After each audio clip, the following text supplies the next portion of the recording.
Hello and welcome to Traffic Talks. My name is Pyro and I talk about what's going on in my life, usually with a lesson I've learned, some tips and tricks you can follow that help me, and a lot of laughs in each episode. If this sounds like something you would enjoy hearing, feel free to follow the podcast, subscribe so you don't miss an episode, and to see what I'm up to, you can check out my Instagram page linked below.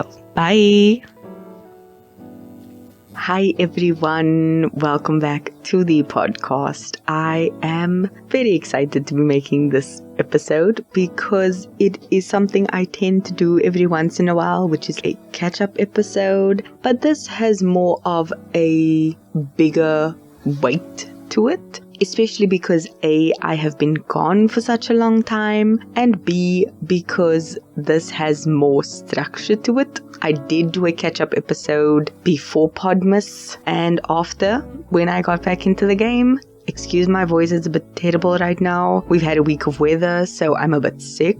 But we keep on going, and there's a phrase my friend says, we keep it clapping. So if you're South African, you'll know the way it's supposed to go. But yeah, that is what we do. And today's episode is basically a mid-year check-in. It's a bit past the midpoint of the year, but you know my year works a bit funny. So that I will explain in a future episode because it'll all make sense later. Just go with it.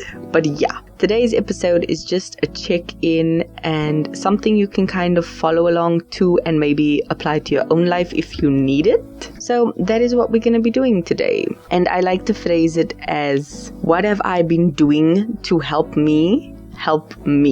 Because a lot of the time we tend to focus a lot of things and energy and effort on others. And I tend to do that a lot. Checking in with myself and finding out where am I? How do I need to pull myself back towards myself, and how do I, to use the analogy, put the air mask on myself before assisting others? How do I do that? So these are what I do. My arm is flailing as I talk because I'm so excited. But yeah, this is what I do. Maybe it can help you, maybe it can't, but we'll see. My first thing is plan things out. I have a physical planner. I took a picture of it at the beginning of the year because I was so excited. And you can hear how fast I'm talking because I'm excited. So I need to learn to slow down.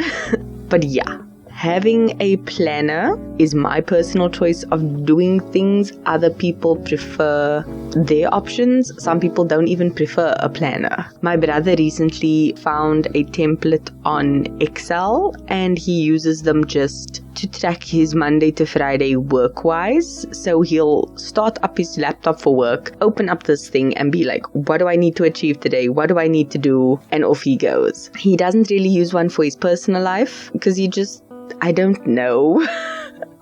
And that stresses me out. He knows what he needs to do and he's got that.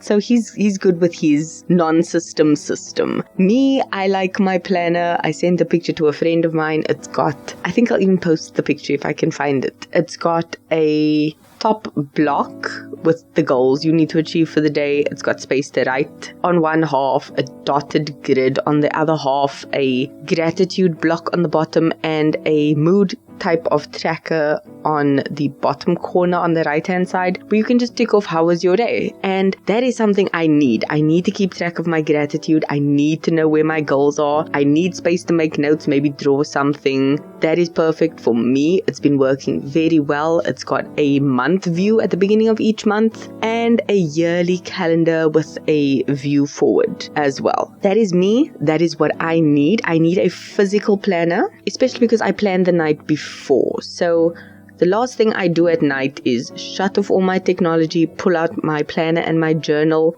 write in my planner what I have to do, make any notes for tomorrow, those types of things, and then journal.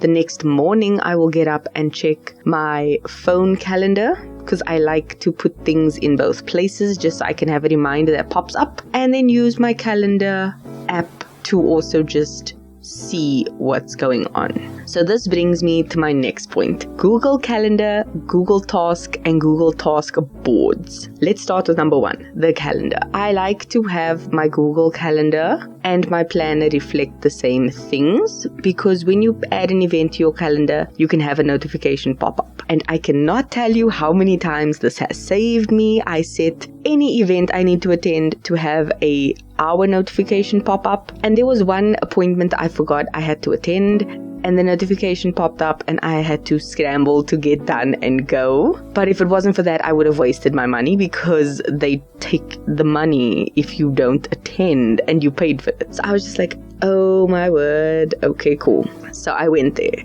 and I was just like, thank the Lord for my calendar. So calendar saved my life. I like to sync my things, or even if I'm on my computer the night before, my calendar is open, I will just jot anything in there, type it in quickly, and then shut down, make sure it syncs, move on with my life. The next part is the Google Tasks. And I'm a huge fan of Google only because it syncs across all my devices and platforms. I've never had an issue, and it's very easy to recover my stuff. So that, to me, best thing ever. I like to have multiple different lists of tasks that I'm doing. My main one is usually one I've titled ongoing to-dos. So anything I need to do, I make a quick note, throw it on there, move on with my life. Then this links, or rather it syncs up to Google Task boards. So if you have a Chrome browser, you can open it up and check out Google Task boards. It creates a visual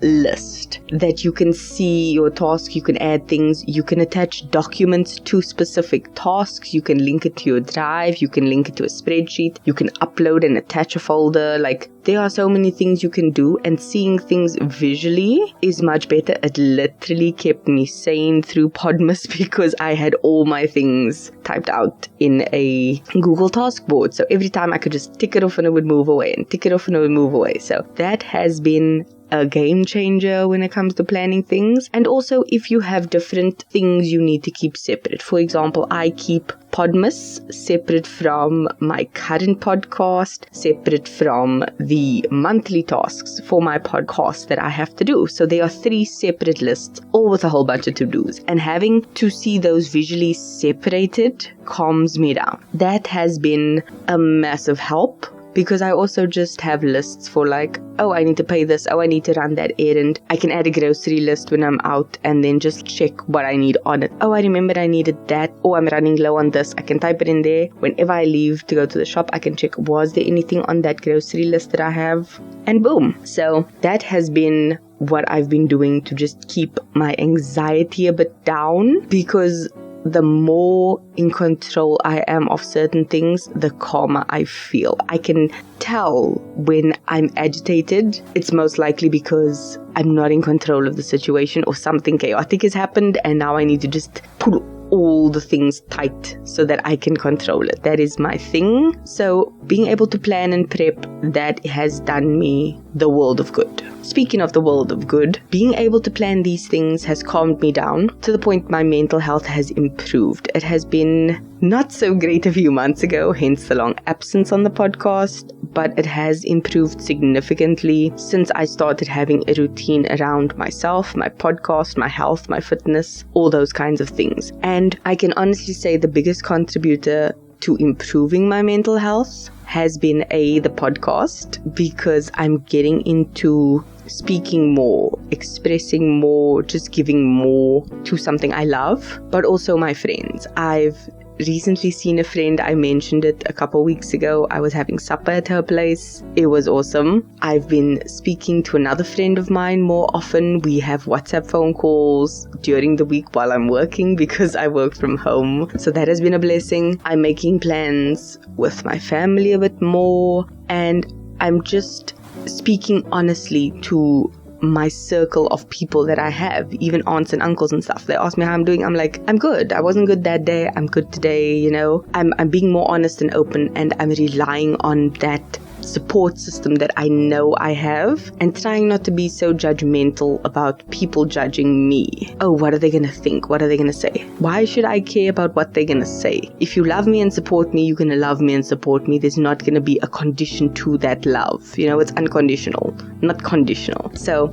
having friends and family and being able to speak with them and be with them, that has definitely improved my mental health. But also journaling. I am journaling so much more and working through things that way. That is like my best therapy ever. And doing that has significantly increased my mental health status and well-being, because being able to deal with things without fear of judgment is the best thing you can do. So it's something I highly encourage you to try if you haven't. If journaling doesn't work for you, look for other options. Don't just give up. You are worth it. So keep trying. Another thing I've had to keep trying is getting back into my yoga, because if you've ever done yoga, you know how good it feels to do a yoga flow and finish and succeed, or get that pose and be like, yes, I feel this, I'm good, I'm strong, I'm there. And getting back into yoga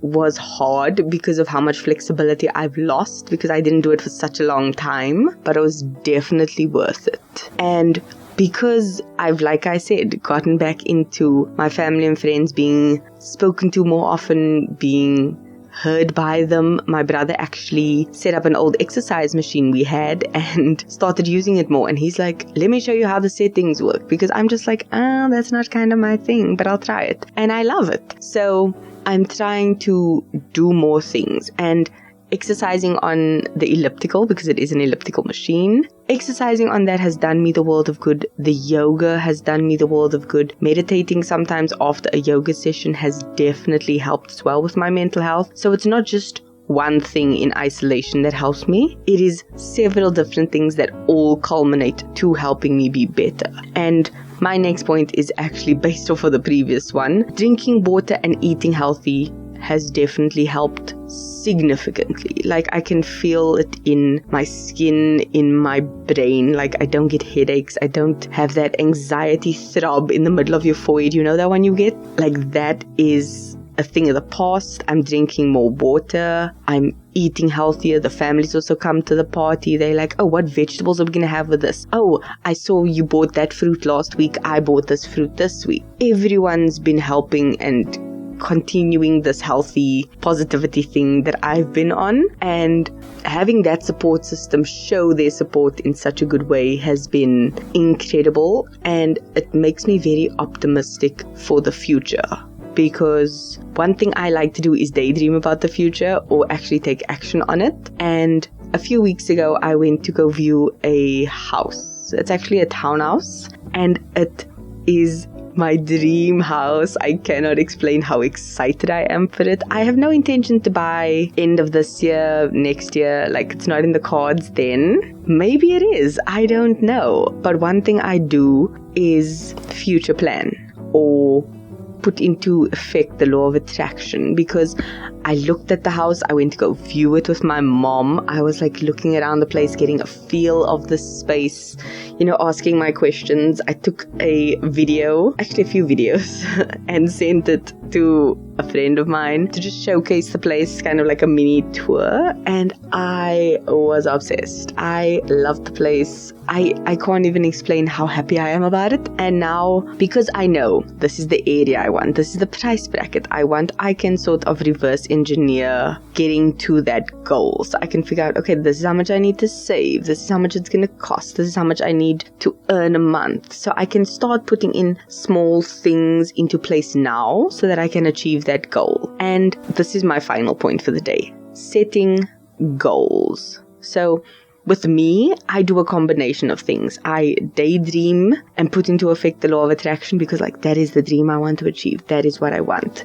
In my spare time, fantasizing about my future is my jam. So even just thinking about that house, I would turn this corner into a dining nook. I would change that into a reading shelf. I would put that on that wall. I would do that there. Small things like that, because that is effectively the law of attraction. You're putting it out into the universe what you want. I take it a step further by saying, yes, universe, I want this. And when you're ready for me, I will be ready for you.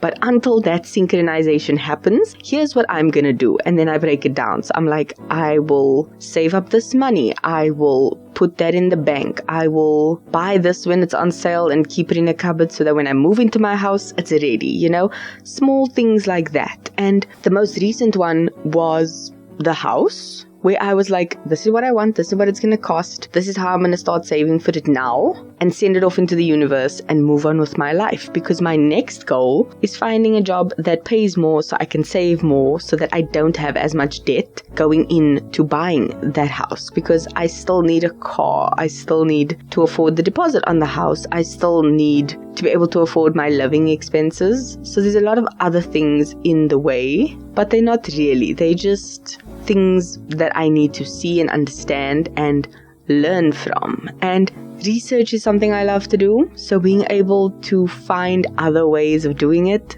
really, really great. And also being able to narrow down, yes, I want to live in that house, but where do I want to work? And for me, the answer is remote work. So looking for a job, I'm looking only at remote work. I've got a laptop, I can work from anywhere. It's not going to be an issue. So understanding those things, looking to what you want in the future, knowing what you do not want is actually also kind of a good thing. A lot of people who follow the law of attraction say, don't even think about what you don't want. And to me, I'm kind of like, no, I think that's also a way of going about it. Because for me, I don't want a job that is going to be in an office, that I'm going to have to travel, that I'm going to sit in traffic. I'm like, no, I don't want that. I want a remote job. I want to be able to work from anywhere. I want to be on holiday and still be able to be like, I couldn't get leave, but I'm still going to go to my holiday resort. I'm going to be working from a fancy location. Like, that is what I want. So that is what I'm looking for. And knowing that actually helps you future plan. So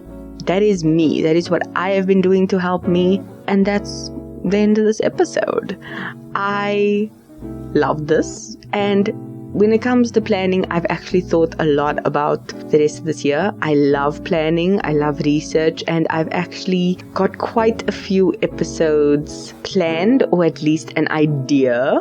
I can tell you now, the rest of this year is looking quite organized. I don't have one episode planned in November. I need to figure out what I'm going to do there. But for the rest of the year, I have a very good idea what I'm going to do for each episode. I just need to do research, write out the script, all those kinds of things. But organizing things is something I love, and I cannot wait to tackle it. So yeah, that is my jam. Planning, organization is something I'm brilliant at. It's why I love an admin job. But yeah, that's it. That's me in a nutshell. I am done with this episode, and the song of this week is something I think you will appreciate. It's a song called Work Hard, Play Hard by Khalifa, and it is a stunning song. I do love rap music, so this is definitely up that alley. But yeah, that is the song of the week. That is it from me. Remember to keep being a better being. Hopefully this was miles apart from last week's episode, which, listening back, good lord, it was very, very Debbie Downer, but we keep it clapping, we move on, we keep pushing on to the next one. And my thing is, take some time for yourself this week to pull yourself towards yourself, as I always say. And maybe figure out one small thing you can do for yourself, for your future. Trust me, your future self will thank you. That is it from me. Love you. Bye.